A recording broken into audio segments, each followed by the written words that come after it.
Кофений үнэртэй дулаан яриа, энгийн сэтгэлд дотн түүний амьдралын түүх, бодол сэтгэл туулж амссан сургамжийг хамтдаа мэдэрч сонсъё. Энэ бол Radio and Coffee. Таныг сэргийж, урам зориг руу хөтлөх цаг эхэлж байна.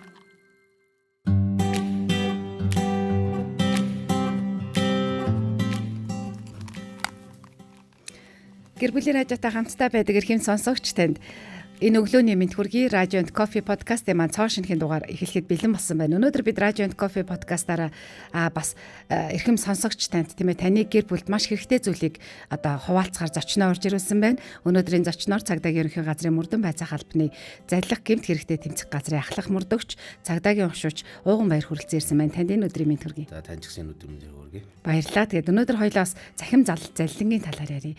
Маш олон одоо хохирогчд байдаг тий. Тэгэл одоо хохирогчд маань тэр тусмаа одоо гинэн гэдэг юм уу ямар гэдэг ингээл байдлаар хохирцсон байгаад байдаг. Тэгэхээр яг Монгол улсын хэмжээнд энэ захим зарлалын бол сүүлийн үед бол бүр маш их байна гэд Цагдаагийн ерөнхий газраас анхааруулад байгаа. Та бас энэ мэдээллийг эхлэж дуулгаач. За яг энэ нэвтрүүлгийг сонсож байгаа бас энэ үзэгчдүүндээ сонсогч нартаа бас энэ өдрийн мэндийг хүргэе. За яг нөгөө захим заллин ярихаас өөртөө тэгэхээр бид нар нөгөө заллин гэдэг зүйлийг ярих хэрэгтэй. За заллин гэдэг зүйл дотроо өөрөө энэ нөгөө үүдлийн аргуудаараа хідэд хуваагддаг. Тэрний шилжүүлэлт орон сууцтай холбоотой заллих гэмт хэрэг, тээврийн эрстэй холбоотой заллих, визийн заллих гэмт хэрэг, захим гэмт заллих гэмт хэрэг, бусад төрлөөр үлдэж байгаа заллих гэмт хэрэгүүд. Ингээд энэ хідэд хуваагддаг. За яг энэ заллин зүгээр яг иргэдэд энгийн байдлаар нөгөө ойлгуулахад юу нөхөр яг өдөр тутамдаа үйлдэгдэж байгаа 3 хэрэг тутмын нэг нь өөрөө заллих гэмт хэрэг. Тэрний үнэхээр одоо нийтдээ цагдаагийн байгууллагт одоо 2025 он гарснаар өдийг хүртэлх хугацаанд 33,000 орчим гэмт хэрэг цагдаагийн байгууллагт бүртгэгдсэний 11,000 нь өөрөө энэ заллих төрлийн гэмтэр бүртгэгдсэн байна. Тэгэхээр нөгөө 3 хэрэг тутмын нэг нь өөрөө заллих гэмтэр болчиход байна. За заллих гэмтэр гэдэг болохоор одоо их хэмжээний дүнтэй хохирох байна, бага хэмжээний дүнтэй хохирох байна, тэ янз бүрийн байдлаар үйлдэж байна. Энд дээр иргэдэд зүгээр нэг юм одоо товчхон нэг мэдээллийг өгөх тэрний өнөхөр одоо 2014-өөс 2014 оны биш 2014-өөс 2024 оны хоорондох 10 жилийн хугацаанд дотор нийтдээ цагдаагийн байгууллагад 714 одоо орон сууцтай холбоотой заллих гэмт хэрэг бүртгэгдэж байна. За түүний нийт хохирол нь өөрөө 44.6 тэрбум. 10 жилийн хугацаанд үлдэгдсэн орон сууцтай холбоотой заллих шин. Гэтэл 2025 он гарснаар 1 сараас одоо хүртэл 9 сарын хугацаанд сая 9 сарыг дуусах хүртэл хугацаанд нийтдээ цагдаагийн байгууллага 750 орон сууцтай холбоотой заллих гэмт хэрэг жилийн дотор. Тий. Гэхдээ хохирол нь өөрөө 50.1 тэрбум. Нөгөө 10 жилийн хугацаанд учирснаас хохирлоос хамаагүй илүү даваад байна. Энэ өөрөө бас нэлээдгүй нэг юм иргэдэд сэрэмжлүүлэхтэй ингээд анхааруулахаас өөр боломж болохгүй тийм нөхцөл байдал болчиход байгаа. Тиймээс цагдаагийн байгууллагаас одоо яг энэ заллих гэмт хэргийг ингээд нэг ойлголтын нэг энэ гэмт хэрэгээс өвчсөн сэргийлэх одоо тодорхой хэмжээний аян нөлөөллийн арга хэрэгсийг хэрэглүүл. Уг нь бол иргэдэд бид нар мэдээлэл хангалттай боломжийн хэмжээнд түгээгээд байгаа. Ганцхан нөгөө иргэд маань өөрсдөө тэр цагдаагаас явж байгаа мэдээлэлч гэдэг утгаараа юм уу? Эсвэл яг нэг бусад байдлаар яг өөрт нь хэрэгтэй гэдэг тэр мэдээллийг нь ойшоохгүй өнгөрөөд идэг. Яг хөө хэвлэл мэдээллийн байгууллагт нь ажилладаг хүмүүсийн хувьд бол цагдаагийн газраас ямар мэдээлэл байна, эрүүл мэндийн байгууллагаас ямар мэдээлэл байна ч гэдэг юм уу ингээд нэг эргэж тааж хараад ддаг. За эргээд зүгээр энгийн хүмүүсийг батхад бол энгийн хүмүүс болохоор за нэг зургтын мэдээндээ итгэж байна. За эсвэл сошиал дээр байгаа мэдээндээ итгэж байна. Гэхдээ тэр сошиалаас өөрсдөө ямар мэдээллийг ухаж үздэг вэ гэдгээр шалтгаалаад нөгөө мэдээллүүд нь гарч ирдэг шүү дээ. Тэгэхээр тэр мэдээллүүд нь нөгөө гарч ирэхэ болчдөг юм байна. Тэгэхээр хүмүүс одоо Цагдаагийн ерөнхий газраас өгж байгаа мэдээллүүд маш их үр өгөөжтэй мэдээллүүд одоо манай найруулагч энэ пэйж юугаар харуулж байна л та лайв дээр. Тэгэхэд энд бол ингээд ерөөсөө заллин болгоны ингээд сануулж байгаа тэр болгоомжилж байгаа мэдээллүүд байхад бол цөөхөн харддаг юм байна гэж би бас дүгнэж бодлоо л доо. Тэгээд одоо жишээлхэд хамгийн энгийн одоо хүмүүс бүгдээрээ энэ гар утсандаа амьдарч байгаа. Бүх юм нь энэ дээр одоо банк нь тий тэгэл өөрийнх нь одоо бүх одоо сошиал хэрэглээнүүд нь за тэгэл бүх мэдээлэл нь энэ дээр тэгэнгүүт л та нэг азтан болчлоо. Та ингэж тэгээд гингүүт л тэрэнд аягүй итгэх юм. Тэгэл за мөнгө чи ингэж өсгөж өгөө, ингэж өсгөж өгөө гэхээр тэрэнд л бас итгэчих юм. Нөгөө үнгүй юм хулганы ахын л үүдэл гэж яриад байдаг. Тий, ер нь бол тий. Тийш. Тэнгүүд одоо иргэдэд бид нар ингээд нөгөө яг тэр нөгөө нөхцөлөд нь хэрвээ одоо танд ингээд нэг хацтан боллоо гэдэг мессеж ирэх юм бол та ямар хариу арга хэмжээ авах вэ гэдэг аргыг нь бид нар зааж өгч байгаа. Гэтэл уг нь бид нар ингээд аргыг нь зааж өгөх хэрвээ ийм мессеж ирэх юм бол эн чинь OTP код буюу одоо тухайн нөгөө таны өөрөө цахим орчинд ашиглаж байгаа тэр интернет банк бусад хувийн мэдээлэл, санхүүгийн мэдээлэл тэр цахим хаягуудыг чинь ингээд одоо гадны ямар нэгэн байдлаар хамгаалж байгаа тэр кодыг чинь өгөөд танаар өөрөө чинь тэр нөгөө нэг нууц үгийг чинь мэддэж авах гэдэг байгаа байхгүй. Тэр нөгөө залгигч этгээдүүд. Тэнгүү та энэ OTP код буюу тэр 6 оронтой ирсэн кодоо хилээд өгчвөл та үндсэндээ өөрийнхөө нууцлал аюулгүй байдлаа алдчихж байгаа байхгүй. Хүнд зүгээр баг худлаад гэрийнхэн түлхүүрийг хулгайлаад майгаад өгж байгаатай яхаг болчихж байгаа байхгүй. Тэнгүүд ингээд битгий ингэж өгөөч гингүүт нь ингээд хэсэг хүмүүс нь бол тэ мэдээж хүлээж авал нэрээ болохгүй юм биш үү гэл татгал зохиол байна. Хэсэн хэрнээл нөгөө цаашаа хүн болгонд нөгөө хүрч чадахгүй, түгээгдэж чадахгүй зарим хүмүүс ингээд майгаал өгчөөд идэг. Одоогөр гэхэд яг хоногт дунджаар нэг 10-аас 15 одоо гэмт энэ төрлийн гэмтрэгт хүмүүс хохироод буюу одоо нууц үгээ тэр OTP код гэдэг зүйлээ тэр залгигчдэд төгснөхийн улмаас ингээд алдчихсан тохиолдлууд байна. За одоо энэ залгигч этгээдүүд ингээд эхэндээ бол юу гэдэг та бүхэн бүгдээрээ мэдж байгаа тийм нөгөө Facebook хаягт нь ингээд нэвтэрч ороод тэнгүүдээ нөгөө танил тал хүмүүсүүд танил ойр дотны хүмүүсээс нь ингээд мөнгө гуйж авдаг. Тийм нэг ийм хэсэг бас. Тэнгүүд энэ дээр нь цагдаагийн байгууллагаас нөгөө хариу арга хэмжээ аваад өртөн сэргийлэх ажил аяны бүрнүүд иргэдэд мэдээлэл нөгөөд гэсэн. Энэ ингэж хүн гуйлвал мөнгө өгдгий өгөөрэй. Та ямар нэгэн байдлаар залгаад тэр хүнийг муу хэсгийг хацууч те гэдэг байдлаар анхааруулга нөгөөд энэ хүмүүст хүрээд ингээд хүмүүс ингээд одоо цахим орчинд ашиглаж байгаа хаягуудынхаа нууц үгийг солиод хүн залангууд нэг асуудаг. Тэнгүүт нөгөө тэр залгигч этгээдэд бол буцаад нэг юм ахаад нэг өөр арга барил руу шилжсэн нөгөө яг таны Facebook орчинд гэдэг за Facebook-оор шавчвал очинд хэрэгжилж байгаа тэр хаягийг чинь зургийг нь хуулж аваад нэрийг нь яг дөөрэлгэж хийгээд тэгэхдээ таны нэрний нэг хоёр үсгний тэг хооронд байрыг нь солих эсвэл дунд нэг цэг нэмэх нэгэн зураас таслал нэмэж байдаг. Иймэрхүү хүнд ч нэг үл анзаарах байдлаар ингүүтэй одоо нөгөө таны харилцаад байгаа одоо магадгүй нөгөө ойр дотны хүмүүс рүү чинь те эсвэл зурган дээр чинь бид нөгөө комент бичсэн байдаг лайк дарсан байдаг те ямар нэг реакшн тэр дарсан байдаг. Энэ хүмүүс рүү чинь бүгд бичээд мөнгө гуугаад байдаг. Энэ тохиолдолд ч гэсэн хүмүүс бас мерсэр ингээд мөнгө өгөөд алтаад байгаа тохиолдол байна. Тэр OTP код одоо бол бүр сүүлийн үед бүр маш их хүмүүс алдаад байгаа юм байна шүү дээ. Хүмүүс одоо алдангуудаа одоо хэдийн хэмжээний мөнгө алдчихад ч гэдэг юм уу те. Эсвэл хэдийн хэмжээний юм алдчихад мэдэгддэг бол миний нэг дуулж яснаар нэлээд хэдэн жилийн өмнө бол нэг таньдаг их чинь тэгээ сошиалаар бас нөгөө фэйсбүүкээр л те фэйсбүүкээр мөнгө гуугаад тэгэнгүүт өгцөн чинь ингээд хакер байсан юм байлээ тэгээд баг хэмжээний болохоор тоосонгүй гэдэг ч юм уу хүмүүс нэг иймэрхүү байдлаар ингээд идэг. Тэгээ яг нөгөө иргэд бол янз бүрэлтэй тэдэр бол нөгөө тухайн хүний өөрсдийнх нь л нөгөө бодол сэтгэхүйгээс л хамаарах юм.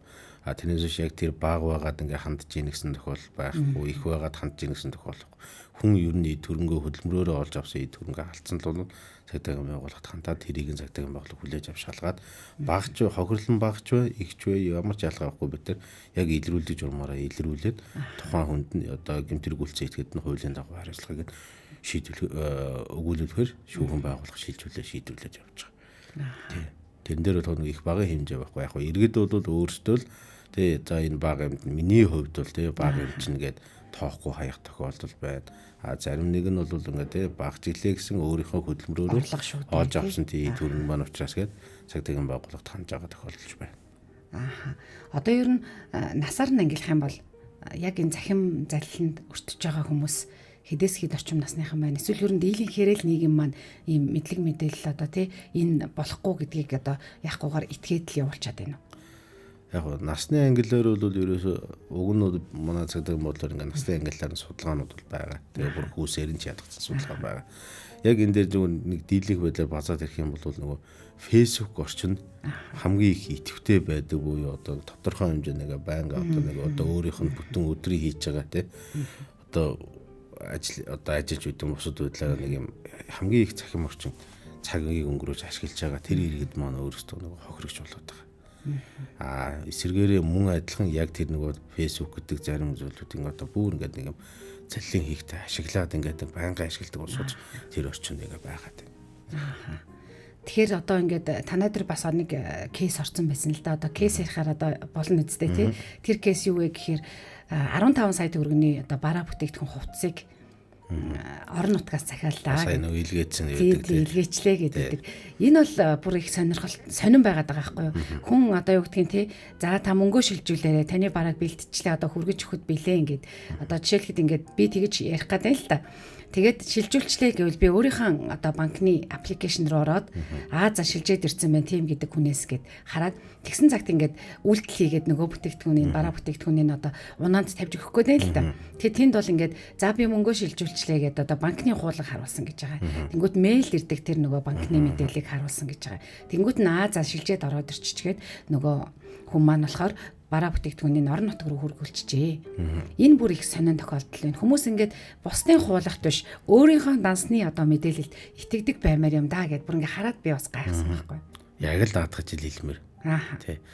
Одоо бол яг зүгээр яг энэ үгөө хэлэхэд би одоо яг залхах гэмтэрхтэй тэмцээд бас нэг магадгүй 10 гаруй жилийн хугацааг тий ингээд өнгөрөөж ин. Гэхдээ би энэ дээрээс ямар зүйл болж авсан бэхээр тэр залхигч итгээд бол яг үнэндээ бол айгүй их тийм хүний нөгөө сэтгэл зүйн юм нөхцөл байдалтай тоглолт хийдэг одоо сэтгэл зүй хэмжээнд нь одоо юу гэдэг итгэл гэдэг юм хүлээж аваад зүйлийг нь маш ихээр аваад тэгээ буцаагаад тэр хүнийгээ ямар нэгэн байдлаар яг бодтоор ингээд альва зүйлийг ингээд бодоод тэ нэг сэтгээд нэг юм юу яах боломжгүй за боломжгүй болгочоод байна тий за итгэчи тэр нэг юм кейсэн донд ярьжсэн нөгөө нэг юм одоо юу гэдэг тухайн нөгөө залхигч итгээдийн үйл ингээд үргэлжлээд байгаа байхгүй. Та ингээд нэг юм жоохон ингээд юу гэдэг нэг юм одоо шил хүн дээр ярих юм бол та ингээд амар уурлаад уцаарлаж байгаа үедээ тийг юм бодлогогүй үүдэл алхмуудыг хийдэг тий. Тэнгүүтээ хүн нөгөө тайвшраад ирэхээр нэрэл ингэх байсан юм байна. Би ингэж хэрүүл урал хийгээд шаардлагагүйсэн зүгээр ингэх байсан байна гэдэг бид нар боддог шүү дээ. Яг энэтэй адилхан үндсэндээ тэр нөгөө нэг хохирогч гэдэг байгаа хүнийг ингээд сэтгэл зүйн санааг ингээд нэг 50 бус буюу ингээд нэг юм байнгын өдөөлттэй бужигнуулж чинь тийм бужигнуулж байна. Тэр нь юу яаж бужигнуулдаг вэ гэхээр одоо ингээд энгийн нэг юу шиг жишээн дээр ярьдаг шиг уурлуулж бужигнуулах биш. Хүсэл дээр нь тоглолт хийгээд буюу өнөөдөр та зүгээр ингээд гараа сонгохтол магадгүй энэ нэг 10 сая төгрөгтэй болчих гээд байгаа. Тэгэхэд байна тийм. Энэ мэдрэмжийг л өгöd байгаа байхгүй. Ямар ч асуудал одоо магадгүй таны одоо жижиг өгөөшөх гээд байна. Тий одоо та магадгүй дээр нэг дэлгүүрийн худалдагч байсан бол таны борлуулалт магадгүй бага байж болно тий. Тэгсэн чи гинтхэн танд 15 20 сая төгрөний одоо яг худалдан аврагч тий ороод ирлээ шүү дээ. Тэнгүүтэнд хүн баярлаж баярлнаа. За ингээл магадгүй баярлаад юм уу тодорхой хэмжээний сэтгэл хөдлөл харагдаад ингүүт нь тэрийг энэ дээр залгичтэй тэргээс өгөөж болгож аваад ашиглаад энэ дээр нь буюу сэтгэл санаанд сэтгэл зүй дээр нь тоглолт хийгээд ингээд дараа дараагийн үйлдэлийг гүйцэтгээд ингээд 50-аар аливаа зүйлийг бодтой юу гэдгийг нөгөө нэтлэх тийм боломжийг нь олохгүйгээр үйлдэлүүдэд өргөжлүүлж байгаа л адаг зүйлд нь өөрөө л хүссэн сансандаа л хүрнэ. Хүрчиж байна. Тийм байна. Тэгэнгүүт энэ дунд яг гарч байгаа ярьж байгаа тэр нэг охирч ярьж байгаа зүйл дээр байсан. Өөрөө яриад би захирлан байна гэд. За би нэгтлэн руугаа тантай холбож өгье гэд. Дахиад нэг өөр дугаараас нэг хүнийг яриулаад гэд ингээд нэг юм ихтгэл гэдэг зүйлийг ингээд авчиж байна гэд. Тэгэхээр за энэ дээр бол бүр маш их анхаарах зүйл бол эхлээд баттай ноттойгоор өөрийнхөө зүйлийг одоо тий өөрийнхөө одоо аппликейшнийг шалгаа гэдгийг бол хэлэх нь байна. За хоёрт болохоор бас тэр нэг мөнгө тэдэн төгрөг ингэж тэгвэл та тэдэн төгрөг авчна гэл ингээ ийм нэг цахимч юм шиг ийм тоглоомч юм шиг одоо юу юм бол тэр би тэрийг бас ойлгохгүй л байгаа юм л да. Та одоо нэг энэ дээр нэг лайк дараад энийг шеэрлээд өчвөл тэдэн төгрөг. Тий. Тэр нөгөө нэг Пленко чикен юу энтергээд нөгөө тэдрийг л хэлээд ах шиг нэ. Би бас сайн мэдэхгүй байгаа даа. Тэгэхээр энэ нь одоо яадаг зарчим Тэр болохоор одоо яг нөгөө яг нөгөө манахаас тийм үйлдэгдээд байгаа нэг асуудал бол биш. Одоо яг нэг кибер гэмтэрхтэй тэмцэх газар мөрдөн бац галбан залхах гэмтэрхтэй тэмцэх газрууд бид нөгөө хамтраад ингээд нэг тэрийг ингээд ерөөдөө албаагч нар ингээд судлаад үзэнгүүт яг нөгөө гадаад улсуудаас ингээд манах руу чиглэсэн байж болох тийм өвлийн шинжүүд бол илрээд байгаа. Тэр нь юу нөхөр яг ингээд нөгөө Монголын мөнгөн дэвсгэртийг тэр тухайн тэр нөгөө видеон дээр ашиглажчихсан. Ингээд зураг хүргийг нь тэг ингээд нэг тавьчихсан. Тэгээд шууд нөгөө юу гэдэг нэг товчлууд дээр дараал мөнгө хожоол шууд дансанд нь буюу одоо нэг тухайн Монгол улсад нэг үйл ажиллагаа болж байгаа арилжааны банкны нэг дансаар дамжаад ороод ирж байгаа юм шиг ингээд нэг юм богино хэмжээний видео болоо би энэ хэмжээний мөнгө хожижлоо баярлаа ч гэдэг юм нэг ийм Монгол хүний дүр төрхтэй нэг юм видеонууд хийгдэл байдаг. Энийг одоо яг бид нар нэг кибер гэмтрэлтэй тэмцэх газраас тухайн яг юун дээр нэг сөрөг хариу арга хэмжээг нь аваад тухайн нөгөө сайтуудыг ингээд Монгол улсын одоо юу гэдэг хэрэгжилж байгаа энэ фейс цахим орчинд тархаас нь өрсөн зэрэглээд ингээд таслан зогсоох үйл ажиллагаанууд хийгээд байгаа. Хийгээд байгаа боловч тэд нөгөө нэг нэршлээ өөрчлөө дахиад ингээд шинээр нэгээл дахиж гарч ирэл тэгэл иргэдэнд нөгөө тэрэнд нь нэлсэж ороод байгаа даа. Ер нь бол тийм амархан аргаар нэг мөнгө олоод мөнгө өсгөж ийнэ гэдэг тийм тохиолдол байхгүй шүү дээ. Тэрийг ерөөсөө хүн болгонлог ойлгочмоор өнөөдөр магадгүй өөрт байгаа нэг тийм мөнгө хүнд өгөхжөл байгаа бол урьдлаа төрүүлээд бодчих хэрэгтэй. Ирхэн зүйлээ. Хэрвээ энэ хүнд би мөнгө өгөөд саснаа авч чадах уугүй юу? Гэдгийг л бодох хэрэгтэй байхгүй. Тэгээд нэг одоо юу гэдэг минут нэг юм пауз аваа те. Нэрээ энэ ингүүл яах вэ? Энэ хүн чинь ер нь баталгаатай юу, нотлоготой юу, баримттай юу? Одоо албан ёсны гэрийн хаяг, ажлын хаяг, утасны дугаартай юу, албан ёсны аж ахуйн нэгж мөн үү юу гэдгийг ерөөсөө 1 минут пауз аваад тийм баталгаажуулаад бодоод үдчихэд дараа нь шийдвэрээ гаргах юм зүг байхгүй. Ерөөс нэг гоё ганган сайхан үгтэй тийм нэг реклам зураг ийм юмд итгээд байгаа ямар ч шаардлага байхгүй. Уг нь бол. Одоо энэ дээр цагдаагийн ерөнхий газрын урьдчилан сэргийлэх хилтэс гэдэг пэйж байгаа. Энэ пэйж дээр бол яг ингээд өдөр тутмын маш одоо оновчтой мэдээллүүдийг за тэгээд бүр заримдаа бүр кейс тохиолдлуудтай ингээд оруулсан байдгийм байна. Тэгэхээр манайхан яг энэ яг ойрын үед ямар байгаа юм те хүүхдүүдтэй хайртай хүмүүстэй сануулгах зүйл ямар юу байгаа юм гэдгийг хараад бас нэг лүгээ шеэрлэж түгээж явах юм бол хүрэж явах юм бол одоо үнэхээр хинч одоо нэг цахим заллан те гэмтэргийн охирч болохгүй л те. За тэгээ энэ дээр болохоор нэг ийм мэдээлэл байна. Та үнийг мэдхүү гэдэг ингээ оруулцдаг те. Тэнгүүд энэ дээр цахим заллангийн хохирогчдын 65% дээд боловсралтай бай. 80% надад ийм зүйл тохиолдохгүй гэж боддгоо гэж. Гэтэл ингээ боловсрал мэрэгжил эзэмс ч гэсэн те. Гэхдээ альва зүйлийг нэгтлэхгүй гарал нөгөө цахим заллан хохирогч болоод байгаа юм байна шүү дээ. Одоо яг энэ дээр би бас нэг жишээ хэлэхэд нөгөө ногоон хач чулууны суглаа, хусдаг суглаа. Тийм суглаа. Тэгээд нөгөө бадмараг чулуу. Тэгээ одоо нэг шуудатай нэг уурхаад байгаа юм шиг нэг юм дүрс цаадалт нь харагдаад л гээд нэг шуудаа ухаалгаар одоо тэндээс 5 бадмараг чулуу гарлаа. За ингээл за тэрээ те одоо танд ингээд таадсан боллоо бид нар ингээд танд тэд 150 сая төгрөг өглөө 200 сая төгрөг өглөө гэдэг юм яриад байдаг. Тэр тэндээс нэг ойлголт нь юу гэж нэгээр хүн өнөөдөр 260 мянган төгрөгийг өгөөл тэгэл буцаагаал 260 сая төгрөг болгоод авчиж байгаа юм шиг тийм ойлголтыг өгөөд байгаад байдаг.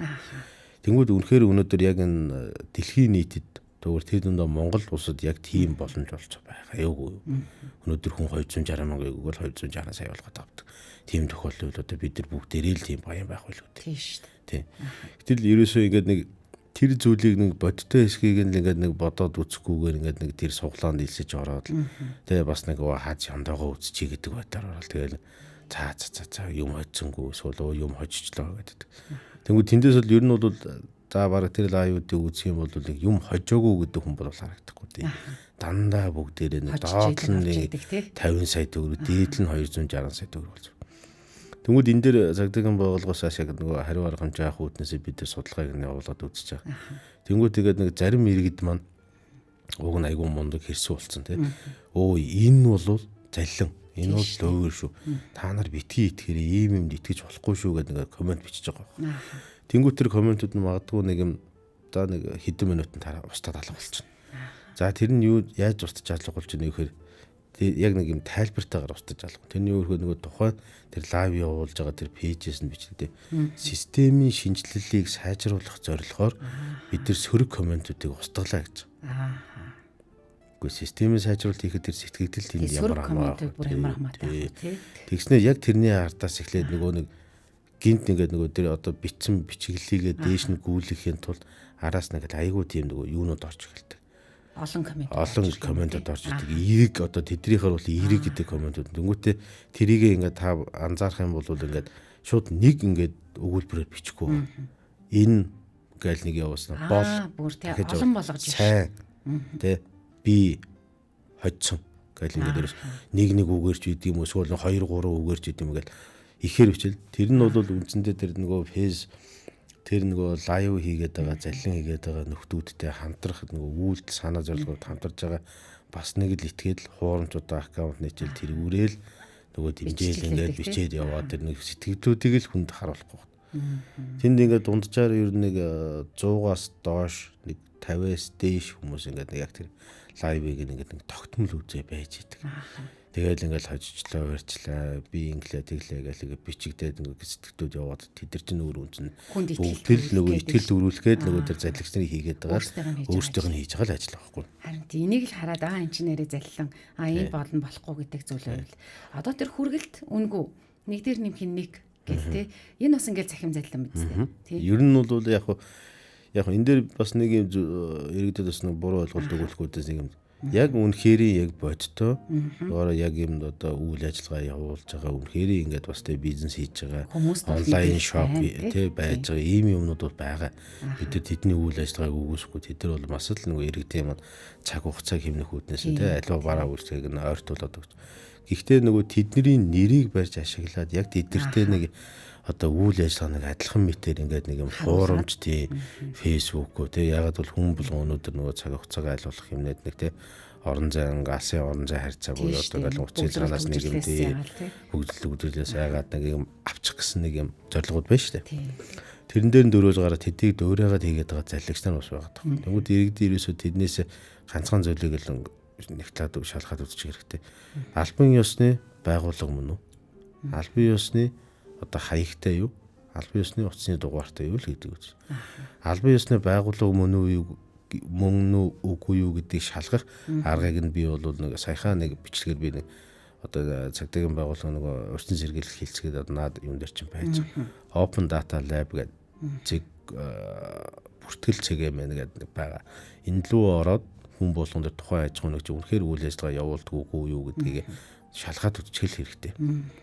Тэр бол угаасаа нэг олон нийтэд ил нээлттэй байж байгаа портал сайт байгаа шүү дээ. Тий. Одоо тэр нэг ногоо хашчулуу тэр нэг бол юуны суглаануудын тэр лайв суглаа явуулаад байгаа тэр нөгөө заллингийн нөхдүүдийг би одоо бас саяхан нэг юм бичлэг хийгээд одоо нэг удахгүй хүмүүст ингээл хүрэх баг. Тэр нь юу гэж нөхөр яг ингээд би 8 гэдэг тэр ингээд лайв хийгээд байгаа 8 пэйжийг сонгож аваад одоо тэрнээс их байгаа шүү дээ. Би яг 8-ыг сонгож аваад би тэр бүгдтэй тий. Тэгвэл чинь нэг 30 орчим тооны байгаа байх. Нэрээ өөрчлөл гараад нэгийг нь хаангууд нэгээр өөрчлөл гараад манайгаас нөгөө тэр нөгөө юунуудыг нь хаах хэмжээ аваалгаа. Тэгтэл нөгөө дахиад тэд нар шинээр гаргаалгаа. Яагаад тэд нар нөгөө бид нар хаагаад тахад тэд нар шинээр гаргаад байна нөхөр тэр дээр хүмүүс нөгөө заллуулах хохирогч нар байгаад байгаа учраас нөгөө мөнгөө өгөөд байгаа хүмүүс байгаа учраас тэд нар ингээд энэ ингээ болж гэнэ гэдэг бодлоо дахин гарч ирээд байгаа. Бид нар бүгдийг л хаагаад байгаа. Аль болохоор бид нар бас тэдэртэй бас тэ нэг уралдаад нэг тэдний хэрэг хөгжиж ивэл цаг данаж гэсэн хөгжиж байна. Бас бид нар судалдаг болцсон, нэгтэлдэг болцсон, бид нар шалгадаг, хариуцлагын тооцдог болчихсон. Тэгвэл бид нар ингээд би 8хан сайт одоо тэр пэйж хуудсыг заавал судалгаа хийгээл тэдэртэй ингээд харилцаад үүсгэтэл тэр 8-ын 5 нь өөрөө ганцхан хүний дансал ашиглаж байгаа байхгүй. Ганцхан хүний данс. Нөгөө 3-ийнх нь 2 нь нэг хүний данс. Нэг нь нэг хүн баг. Тэгэхээр үндсэндээ юу гэдэг энэ 8 сайт яа магадгүй нэг хүн байж болно. Эсвэл 1-ээс 3 нооны хүн байж болно. Хүн байж байна тийм байна. Тэгэхээр хүмүүсийн маань хувьд яг одоо сэрэмжлүүлэг гэдэг зүйл чухал байна тий. Урьдчилан сэргийлэх гэдэг зүйл чухал байна. Тэгээд одоо бүр цахим орчинд одоо томчууд ингэж охироод ахтчаа. Хүүхдүүд бас охирох тохиолдол тий. Хүүхдүүд бас ямар нэгэн одоо залин дуртах тохиолдол тоглоом бэлэг тий ийм тийм зүйл гэдэг зүйлүүд байгаа. Урьдчилан сэргийлэх хамгийн чухал зүйлийг одоо хийх одоо ажил нь юу гэдэг юм бол би бас бодоол энэ ээж аауд энэ дээр өөрсдөө ингэж гиндэд байгаа юм бол энийг хаанаас дахиж бас нэмжих хөстэй байд юм бол ээж аауд гинтэж байгаа бол тэр мэдээллийг олж үзээч гэдэг одоо байгууллагаараа хамтдаа нэг энэ мэдээллийг авдаг ч юм уу тий энэ мэдээллийг авах одоо их сурвалжийг олдог ч юм уу сургалтыг авдаг ч юм уу сургууль дээр бол яг энэ дээр багш нар заадаг ч юм уу яг танаа дээр орсон бас нэг мэдээлэл дээр ээж цалингаа өсгөх гээд мөнгө өгөх гэжсэн хүү ирээд те болиулдаг ш. Ээж наа чин заллан байж штэ гэ те. Тэг чи яаж энийг мэдсэн гэсэн чи багш маань зааж өгсөн гэдэг шиг. Гэт нийгмээрээ энэ зүйлийг бас ингээд нэг нэгэндээ түгээдэг, хэлдэг те. Яг үнэн бодтой одоо сэрэмжлүүлэг, урьдчилан сэргийлэх мэдээллийг бас ингээд цагдаагийн газрынханаас авчдаг байвал гэж бодож байлаа. Яг гоо мэдээж нэн дэргэнд нь бол бид нар нөгөө нэг манай эрхлэг явуулж байгаа тэр нөгөө пэйж хуудсуудыг дагаа те тэндээс нөгөө мэдээлэлүүд авч болно. Босод байдлаар юу гэдэг одоо бас нөгөө энгийн хувийн хвшлийн аж ахуйн нэгж байгууллагууд ч гэсэн ер нь бол яг энэ тал дээр их анхаардаг болсон юу гэхээр цагдаагийн байгууллагууд тэр нэг санал хүслээ хэрэглэх танахаас яг энэ талаар сургалт авах. Яг энэ заллингийн чиглэл манад жишээлбэл юу гэдэг нилээдгүй хүмүүс ингээд өрт заллинд өртөж авах ч гэдэг нэг ирээ сургалт хийгээд өгөөч ингээд өгөөч гэд хүсэлт ирүүлдэг болчих. Мөн дээр нь одоо сая 9 сар эхлэхтэй холбоотойгоор цагдаагийн байгууллагаас удирдлагаас хэрэгжүүлсэн өгсөн үүргийн дагуу яг цагдаагийн байгууллагуудын удирдах албан тушаалнууд өөрсдийн биеэрээ 10 жилийн сургуулиуд дээр очиод яг энэ төрлийн сургалтыг мөн дээр нь хүүхдтэй холбоотой те гэмтэргээс урьдчилан сэргийлэх чиглэлээр сургалтуудыг ингээд бүх сургуулиуд дээр орж байгаа. Гэтэ мэдээж та бүхэн мэдж байгаа те бид чинь маш олуулаа. Цагдаагийн байгууллагын албаа гэж чинь бас нэлээд зөөхүүлээ. Хүн болгонд нь бид нар бас 100% бас хүрээдэж чадахгүй байгаа те зарим одоо юу гэдэг одоо хөдөө орон нутагт байгаа улсуудтай бид нар бас 100% хүрч чадахгүй. Тэгтэл бас яг тэр хөдөө орон нутагт байгаа хүмүүс маань өөрөө бас яг энэ заллинд өртчөөд байгаа асуудал. Тэгэхээр ер нь бол айлчлах нөгөө бид нар ийм зүйл чинь цахим болчихвол нэг цахимаар энэ мэдээлэлүүдийг аваад гол нь яг баталгаатай их сурвалжаас яг баримттай дээр яж. Одоо шилэн цагдаагийн байгууллагын энэ урьдчилан сэргийлэх албанаас явуулж байгаа энэ хоёр одоо бас хэвлэл мэдээллийн төвгөд нэг хуудас бас байгаа. Энэ хоёроор нийтээ бид нар бүх мэдээллийг яг баримттай энгийн хүн ойлгодог арга хэлбэрээр ингээ заагаад хүргээд явж байгаа. Тэгэхээр эндээс мэдээллүүдийг авч удаа одоо хүүхдүүд бас их хэрэг суулж өөрсдөө тэ нэг уц ухтаа бас энэ мэдээлэл хэрэгтэй юу, энэ мэдээлэл хэрэггүй юу гэдгээ цензурдээд хэрэгтэй мэдээллийг тодорхой хэмжээнд аваад эргүүлдэж гэсэн тэрийгэ түгээдэг юм байна. Хохирсон тохиолдолд ирэхэд яадаг бол за яг ингээд цагдаагийн байгууллагт мэдээлж байгаа тий тохиолдлууд байгаа, мэдээлэхгүй байгаа тохиолдлууд байгаа гэж ярьж байсан. Яах бол хохирсон тохиолдолд ямар арга хэмжээ иргэн хэлээд авах хэрэгтэй юм бэ? Ер нь бол хохирсон тохиолдолд ер нь хохирохоос л урьдчилан сэргийлчихэл хэрэгтэй.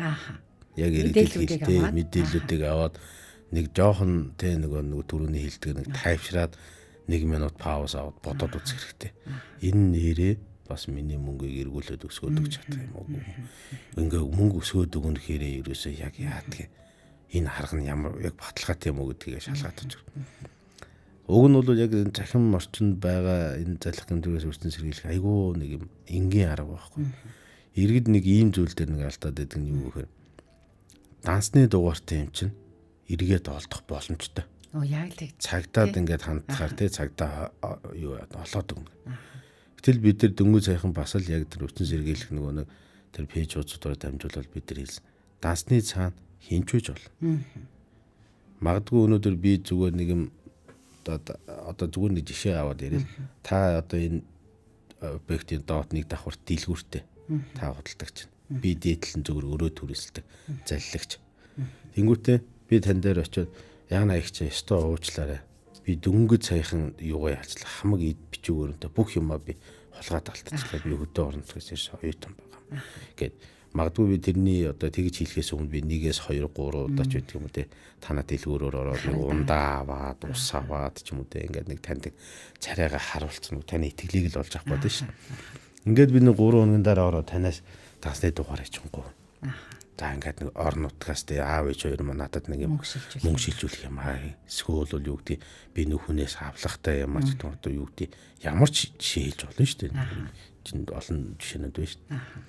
Тэгээд би танаас гуйж байгаа за би нэтэвгээд та надад нэг туслах уу туслахгүй юу? Тэгвэл одоо яг та хэлвэл та надад туслах уу? Би тань тэ нэг царайгаа ханддаг бол харагдсан би дээр чинь амьдраад байгаа юм тэ. Тэгээд ингэнгүүтээ би одоо таны дансны дугаарыг нэг удаа аваад за ааваас махны мөнгөтэй ирлээгээд нэг юм мөнгө ороод тань дахиад нэг 20 мянган төгрөгийг нөгөн. Тэнгүүтээ би дэлгүүрээс нь дахиад нэг 20-30 мянгаад нэг юм худалдаад. Нөгөө итгэлээ чинь олоод авцсан тэр итгэлээ улам бүр ингээл авшруулад байгаа байхгүй. Дараагийн төвшинлөө үзлээ. За ингэнгүүтээ би эргээд одоо юу гэдэг таны дансыг мэдсэн учраас одоо би нөгөө нэг заллин хийх үйлдэлтэй тэр дансыг чинь ашиглаж байгаа байхгүй. Тэнгүүтээ таны данс руу нэг юм 5 сая төгрөг гэж оролт ирсэн байх хэвээр тий. Би нэг машин авах гээд байгаа юм уу? Эсвэл би нэг өөр нэг байрны өөрчлөлт хийх гэсэн чинь ингээд та мэдээж нэг хэмжээ юм ороод ирэх гайхаж. Тэгвэл заллагч нар юу ч хэлж магад. Тэгээд ингээд тэрийг авлаа танд бас магадгүй 5 10 мянга ч үгүй 100 мянган төгрөгийн нэг шагналгээд өгч чинь. Тэгтэл эргээд цагдаагийн байгууллагын албаагч нар бид нар хайгаад ирэхэд тань дээр л ирнэ. Тэгнь. Тэгээд та энэ дансаараа мөнгө авцсан байна. Гэхдээ нэг хүүхэд ингээд за тэр хүүхд чи хаана?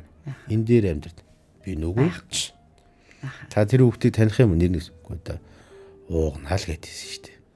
Ууган баярч үйж болно, ууган батч үйж болно, тэ ууган болорч үйж болно. Ямар тийм уугнаал гэдэг шүү дээ. Тэгээ гаднаа царай дөрөх нэг ийм одоо юу гэдэг нэг юм залуу байсан шүү дээ. Гал гатан дөрөх нийл. Тэгэлтэн тэрнтэй адилхан зүүн дээр. Тийм. Тэгэхээр үндсэндээ би таныг л залах гэмтэр гүйлдэхтэй л ашиглаж байгаа юм байна. Яг нь энийг бид нар загдаган байгууллага мэдээж нэг гүйцэтгэх ажиллагааны нэгжтэй тэргүүрээ дамжуулаад бид нар тухайн гэмтэтгээд төгөөд илрүүлж байгаа. Мэдээж олж байгаа. Хуулийн дагуу хариуцлага нөлөөлж байгаа. Гэхдээ энийг чинь олж илрүүлэх хүртэл тодорхой хэмжээний цаг хугацаа орно. Цаг хугацааны дараа тэр гэмтэтгээдийг бид нар бариад авахд нөгөө хохироосон хүний мөнгө тэр хүнд байхгүй. Үргэлжсэн л байж шүү дээ. Үүрэгдээ дуусчихсан байдаг байхгүй. Тэнгүүд нөгөө тэр хохирсон маань өөртөө ирэнгүүтээ яг нөгөө цагдаагийн албаагч бид нар нөгөө мөнгийг авч миний мөнгийг гаргаж өгөөч. Миний хохирлыг бараад болж өгөөч.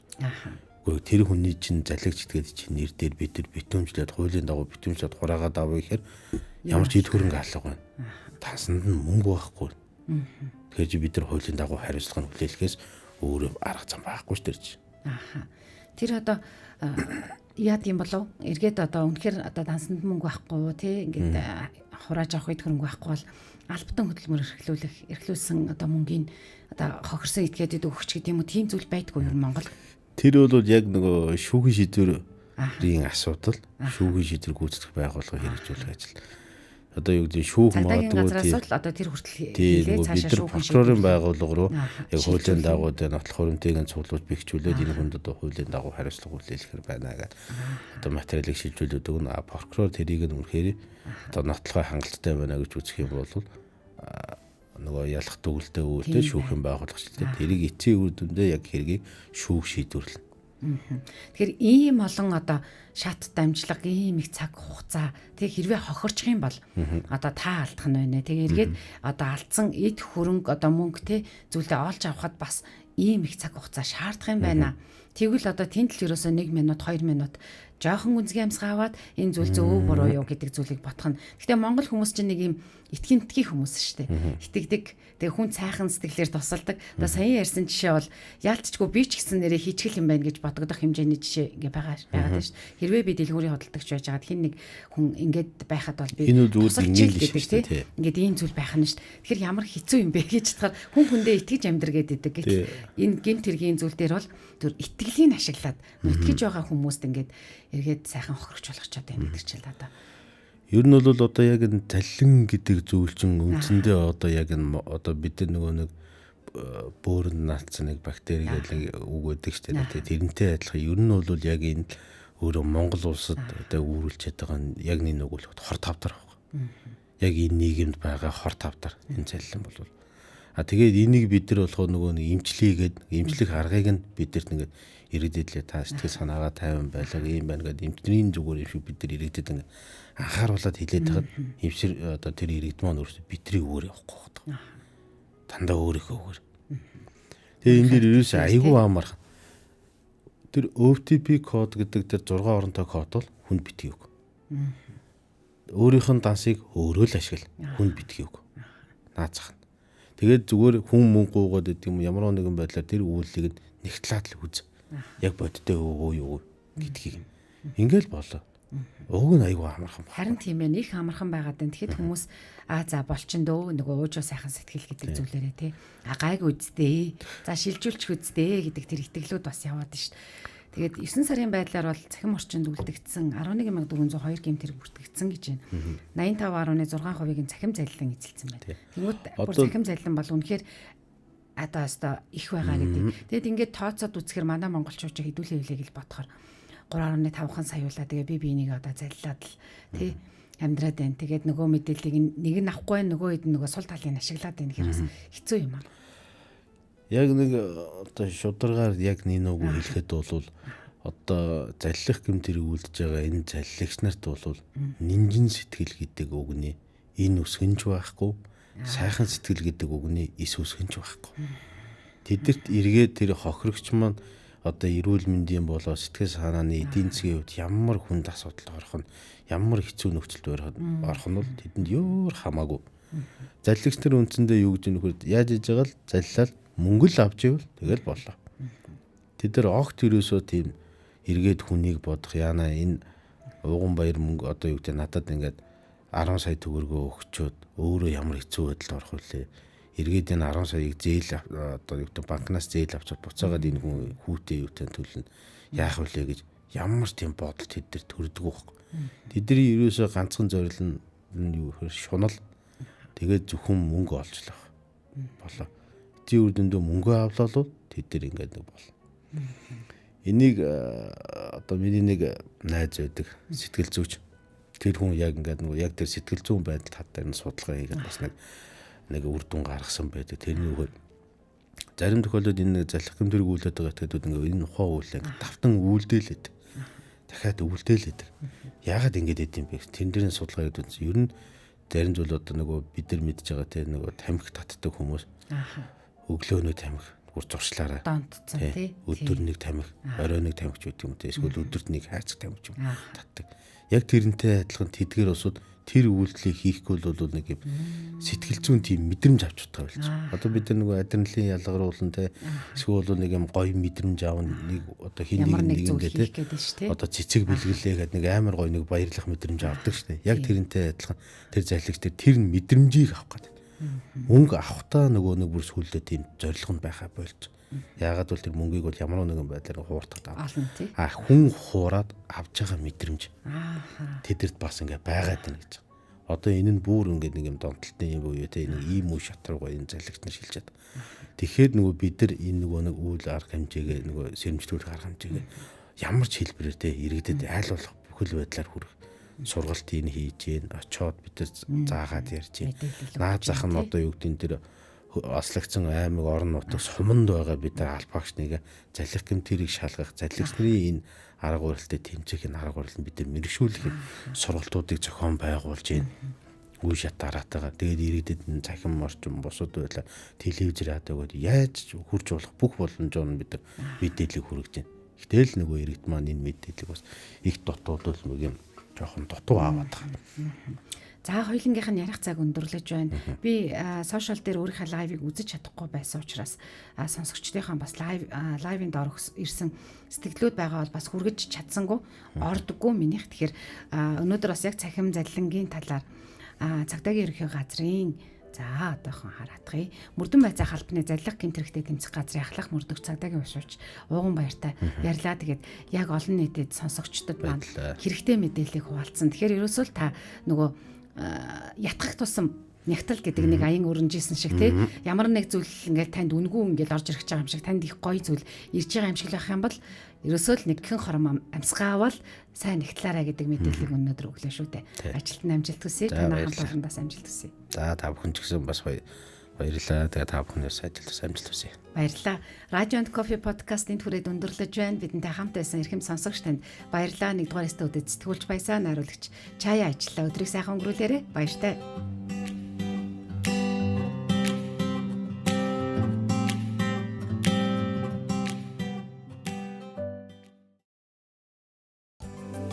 Radio and Coffee онцгой зочны сонирхолтой яриатай амталж саадсан сонсогч танд баярлалаа.